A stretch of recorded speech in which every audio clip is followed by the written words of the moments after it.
Olá, pessoal. Vamos continuar nossa aula aí sobre origem da vida. E nessa aula eu vou explicar para vocês como que ocorreu aí o resfriamento do nosso planeta e como esse resfriamento contribuiu para o surgimento da vida, tá? Então vamos ler esse pequeno textinho aí. Somente cerca de 6 milhões de anos depois, né, que a Terra estava naquele estado super quente, a Terra esfriou o suficiente para que o vapor de água se condensasse e surgisse no planeta as chuvas e a água líquida em abundância. Mais na frente você vai entender como que a água líquida, ela na verdade surgiu. Então vamos continuar aí. Então aqui, ó, na década de 1920, o russo Alexander Ivanovich Oparin, tá? E o inglês John Haldane. Geralmente eu gosto de chamar eles pelo sobrenome, Oparin e Haldane. Lançaram uma hipótese para explicar a origem da vida. Eu acho que na outra aula eu expliquei mais ou menos isso, né? Então, como foi que Oparin e Haldane conseguiram aí fazer essa teoria, né, de que a vida tenha surgido ali ainda quando o planeta se esfriou? E como que aconteceu isso, tá?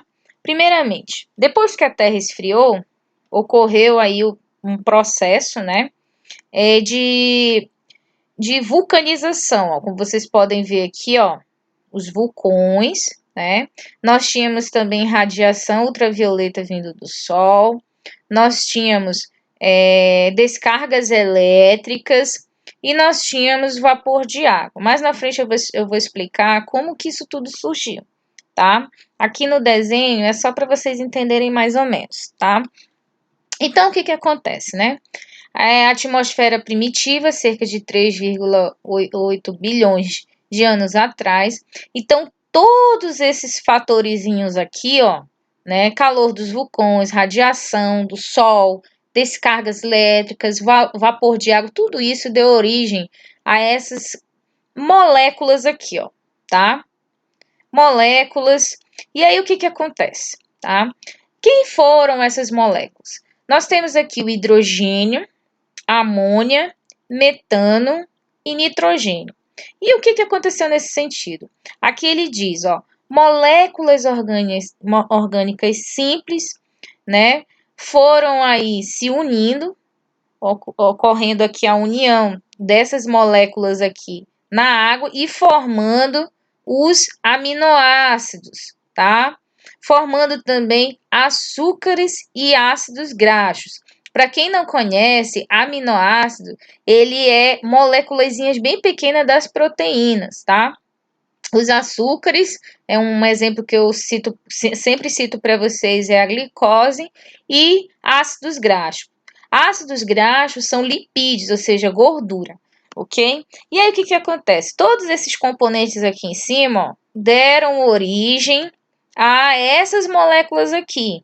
Mas o que que essas moléculas, aminoácidos, açúcares, ácidos graxos têm a ver com a origem da vida? É aí que está, gente. Essas moléculas orgânicas, elas foram se juntando aos poucos, e como vocês sabem, a célula, ela é toda formada por proteínas, por açúcares e por ácidos graxos, que são lipídios, ó.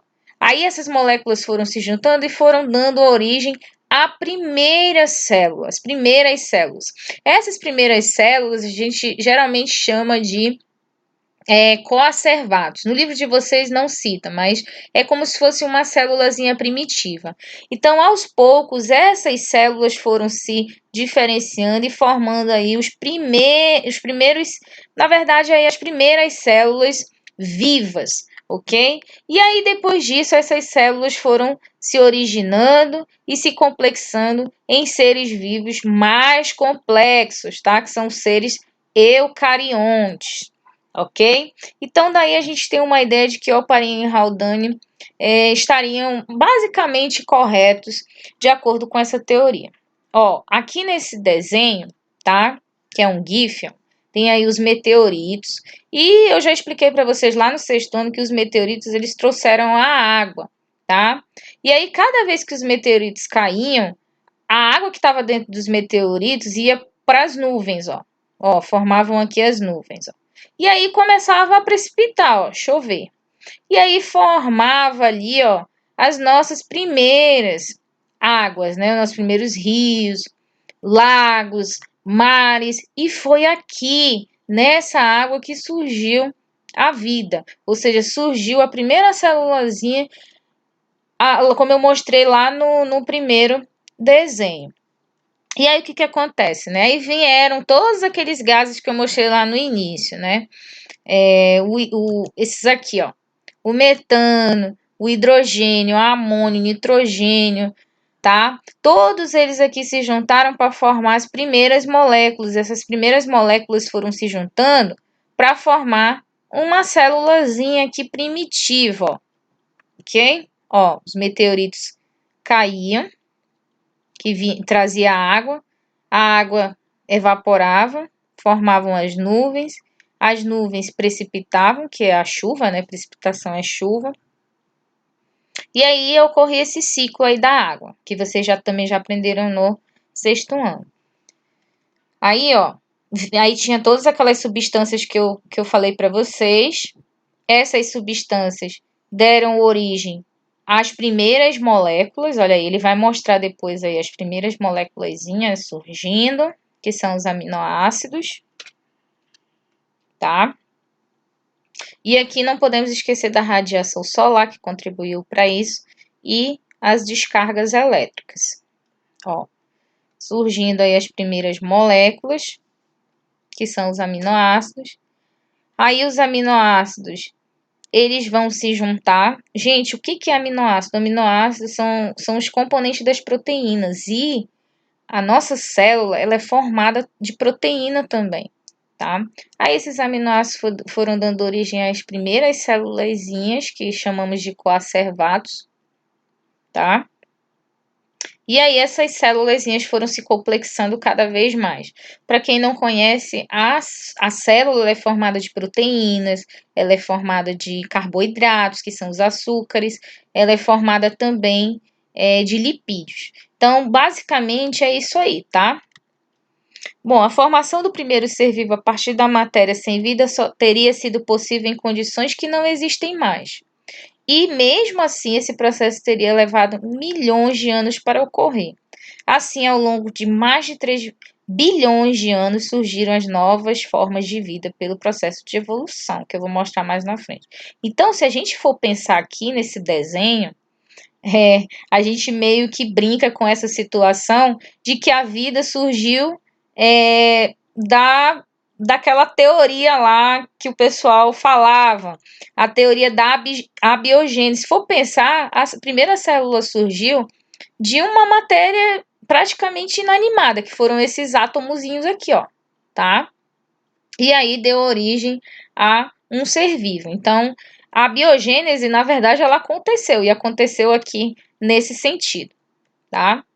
Bom, mas foram apenas os seres vivos que mudaram com o tempo. O ambiente físico do planeta também passou por muitas alterações. Então, a gente vê aí que os seres vivos eles foram evoluindo, como você pode ver aqui nessa imagem, tá? Os continentes se moveram, juntando-se, separando-se ou distanciando-se. O nível dos mares se alterou, inundando imensas áreas de terra e depois recuando. Vales e cadeias de montanha se formaram, rios inundaram, áreas anteriormente desertas, vulcões entraram em erupção, meteoritos provocaram a formação de imensas crateras. Tudo isso afetou muito o clima e pode ter provocado também a extinção de outros organismos que nem chegamos a conhecer, tá? Gente, apesar de Oparin e Haldane estarem bem embasados com relação à teoria de que a vida tenha surgido daquela forma que eu expliquei para vocês, tá? Muitas pessoas criticam eles também, acham que eles não estão certos, né? Alguns cientistas acham, por exemplo, que os primeiros seres vivos tenham surgido aqui, ó, no fundo do mar, tá? podem ter surgido no fundo dos oceanos ao redor de fontes ou fendas hidrotermais. Para quem não conhece o que é fendas hidrotermais, são pequenas fissuras que tem no fundo do mar. É como se o fundo do mar se comunicasse com a parte de dentro do manto da Terra ali, tá? E vocês já sabem o que é manto, né? Eu expliquei isso no sexto ano. Outras pessoas acham que a vida surgiu em outro lugar, né? E essa vida, ela acabou sendo trazida dentro de meteoritos, ó. Muitas pessoas acham que os aminoácidos eles vieram dentro dos meteoritos, caíram aqui na Terra, e aí esses aminoácidos poderiam ter dado origem às primeiras células. Concluindo aí, o fato é que cientistas continuam a pesquisar e a buscar novas evidências, porque, gente, tudo isso que eu expliquei não é certeza absoluta, só são teorias, tá? Embasadas na verdade, todas essas teorias aqui, elas foram comprovadas em laboratório, em experimentos científicos, em uma questão de estudo.